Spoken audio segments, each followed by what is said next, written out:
Fala galera, beleza? Como é que vocês estão? Marcão aqui na área. Pega a visão, hein, ciclista? Não vai fazer a compra da sua bicicleta de forma errada, não. A gente tem sempre essa mania de deixar as coisas para depois e depois a gente acaba se arrependendo. Então, qual que é o segredo? Como que a gente faz a escolha correta da bicicleta? Por onde eu devo começar?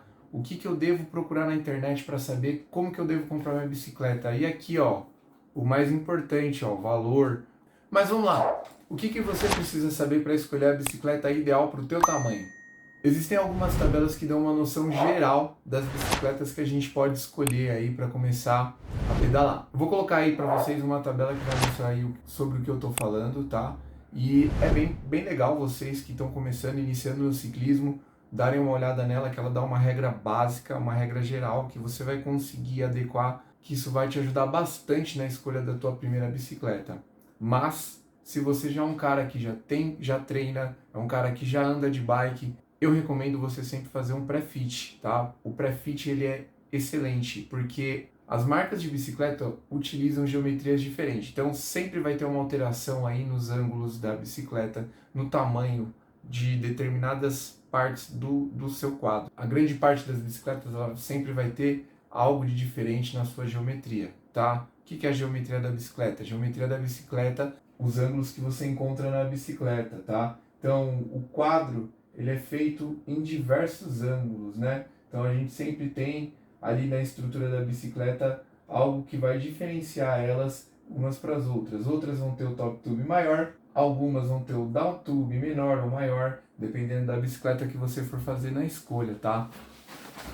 Procure sempre um bom profissional para te auxiliar nessa escolha, porque bicicleta hoje virou um investimento muito alto, então dá para você sair aí e arriscar comprar qualquer bicicleta, uma bicicleta que vai te dar lesão, uma bicicleta que não vai deixar o teu esporte prazeroso e um esporte que era para te dar saúde, prazer, ele vai trazer para você o efeito totalmente reverso, tá? Então a escolha da bicicleta ela é muito importante, tá? O tamanho do quadro é por onde você deve começar, tá? Antes de escolher qualquer modalidade, tá? Todas as modalidades do ciclismo você se baseia aí para fazer a escolha do tamanho do teu quadro de forma correta. Marcão, achei o tamanho do quadro da bicicleta correto, já sei exatamente o que eu vou comprar. E aí, qual que é o meu segundo passo? O que eu tenho que pensar para não gastar de bobeira? Então vamos usar a cabeça, tá? Não vai atrás só do que o lojista fala, não. Presta bastante atenção na sua necessidade. Primeiro de tudo, qual é o teu objetivo? O que você espera com a bicicleta? Ela vai ser uma bicicleta que vai ser um meio de transporte para você? Ela vai ser uma bicicleta que você vai treinar? Ela vai ser uma bicicleta que vai servir para você fazer um passeio noturno? Você tem o objetivo de andar na terra? A sua pegada é outra, já é andar mais na rua, mas de uma forma um pouco mais agressiva. Tudo isso aí também contabiliza para quando você vai fazer a escolha da bicicleta, tá? Qual a opção que você tem? Bicicletas híbridas. Eu comecei com uma bicicleta híbrida. Minha primeira bicicleta aí, comprei uma Aro 26, deixei ela com pneu slick, ela era na época com V-brake, e eu rodava com essa bicicleta para tudo quanto é lado e ela me servia super bem. O único problema é que ela tinha um tamanho menor. Gente, eu tenho 2 metros de altura e vocês não fazem ideia de como é ter 2 metros de altura e encontrar uma bicicleta correta. Primeira bicicleta eu levei muito tempo para encontrar. Depois que eu comecei a pegar um pouco de gosto e surgiram as bikes da Aro 29, aumentou um pouquinho mais a gama aí de escolha, tá? E aí eu parti para um quadro da Absolute tamanho 23, que é uma bicicleta gigante. Então, onde eu parava, todo mundo falava, meu, que bicicleta é essa? Ninguém acreditava.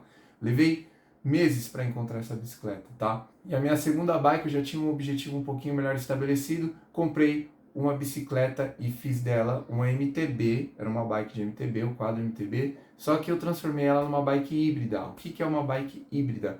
Ela é uma bicicleta que ela tem a função aqui de ter um bom desempenho aqui na cidade, tá? Então, por quê? Quais são as diferenças aí básicas aí de uma bike híbrida? Uma bicicleta híbrida, ela não precisa ter uma suspensão absurdamente cara. Já um ponto aí. Cuidado na hora que você vai comprar a tua bike, tá? Na verdade, elas não necessitam até de uma suspensão, a não ser que você queira um conforto, tá?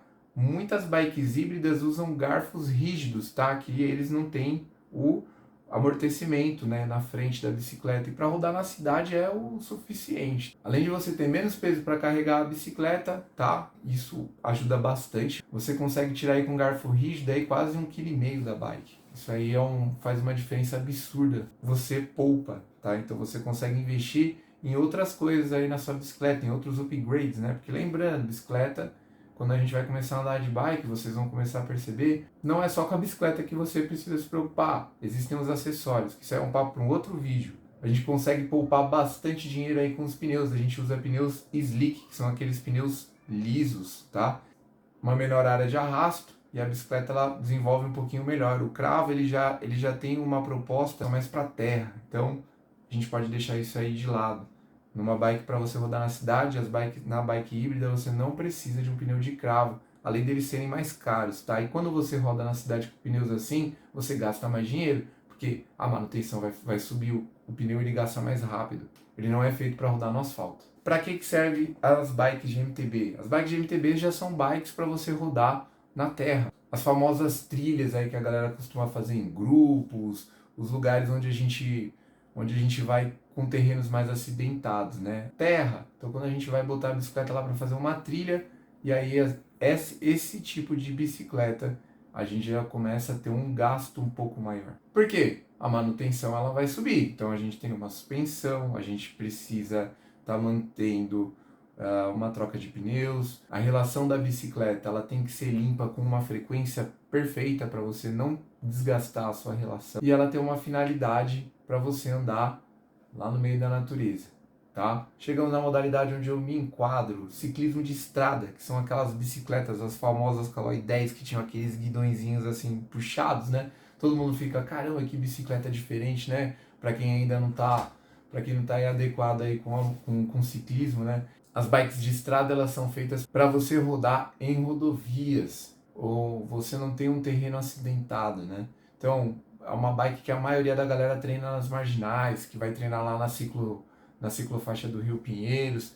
São lugares onde você consegue ter mais velocidade, geralmente em locais mais retos, né? Para você que está iniciando, eu não recomendo esse tipo de bicicleta para começar. Por quê?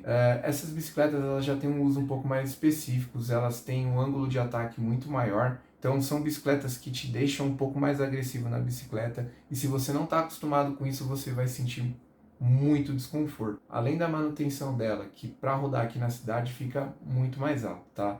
As bikes de estrada, elas têm um custo de peças muito mais alto, tá? Então quando a gente vai pensar numa relação de uma bicicleta de estrada e a própria manutenção dela, elas vão te custar mais. Essas bicicletas, elas costumam ser bem leves, né? Então um projeto, quando o engenheiro está pensando lá, montando o projeto da bicicleta, ele reduz peso. Quando ele reduz peso, ele tem que pensar num material que tenha duração, que seja bom. Uma boa relação entre performance e conforto, o valor do projeto, ó, sobe, tá? Nós temos uma bicicleta que quando ela chega ao produto final, ela sai muito mais cara, tá? Então, é caro para manter uma bike de estrada. Então, se você está pensando em começar, se você está pensando, vou comprar minha primeira bicicleta, eu recomendo você fugir dessas bicicletas por enquanto.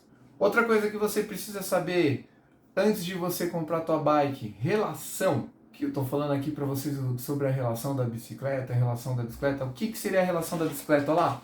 A relação da bicicleta é o que compõe ali as suas marchas. Quando a gente fala ali da coroa, lá da catraca, lá no cantinho, e os câmbios, tá? Esse é o conjunto de relação da bicicleta lá.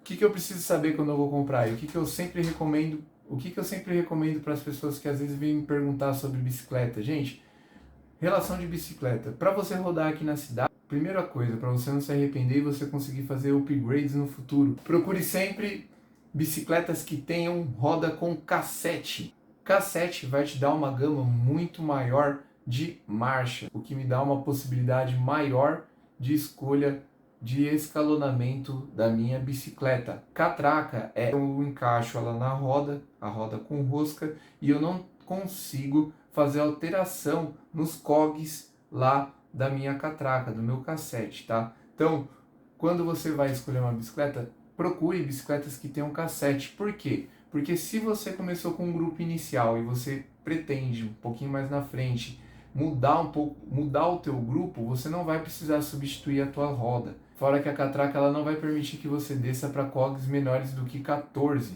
Então você vai um pouco menos de velocidade final. Isso vai te atrapalhar bastante quando você está numa descida ou quando você está pedalando em grupo, em que a velocidade é um pouco mais alta. Qual é a quantidade de marchas ideal aí? Isso aí é um gosto muito pessoal, vai depender daquilo que você precisa.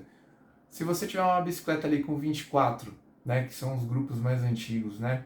Isso é uma discussão hoje dentro do ciclismo absurdo, né? Primeiro, porque também tem um marketing muito pesado falando aí que você tem que comprar com uma velocidade na frente e um catracão imenso lá atrás, né? Gente, não precisa disso não, tá? A própria Renata Falzani, ela fala bastante a respeito disso, depois dá uma chegada lá no canal dela, tem um vídeo específico sobre isso.